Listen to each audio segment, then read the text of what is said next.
শুধু 2টা সুন্নতের আমল করে এই মাসে নিজে 4 কেজি ওজন কমাতে সক্ষম হয়েছি।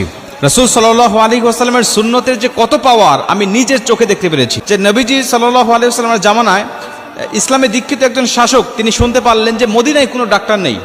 তিনি এই কথাটা শোনার পরে একজন বিজ্ঞ ডাক্তারকে মদিনায় পাঠালেন।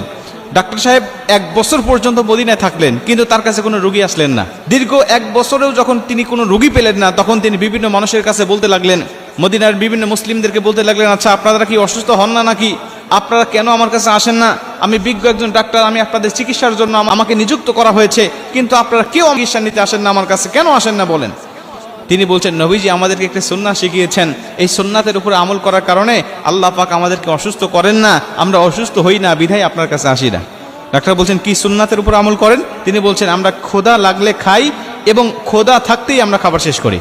ডাক্তার সাহেব বললেন, যদি এইভাবেই তোমরা খেতে থাকো আর এইভাবেই যদি আমল করতে থাকো, তাহলে আমার আর এখানে থেকে লাভ নাই, আমি এখান থেকে চলে যাই। কারণ তোমরা যে পদ্ধতিতে খাবার গ্রহণ করো এতে তোমাদের সব দিক দিয়েই উপকার হবে। তোমাদের শরীরে অতিরিক্ত কোনো ওজনও বাড়বে না এবং তোমাদের শরীরে কোনো রকম রোগ ব্যাধি বাসাও বাঁধতে পারবে না। এজন্য আমার থেকে এখানে লাভ নেই, আমি এখান থেকে চলে যাই। 2 নম্বর আমল হলো, নবীজি সাল্লাল্লাহু আলাইহি ওয়াসাল্লাম বলেন যে তোমরা এশার নামাজের আগেই রাতের খাবারটা শেষ করবে। ক্বাবলাল আশা ওয়াল ইশা, আশা হলো রাতের খাবার, ইশা হলো রাতের নামাজ।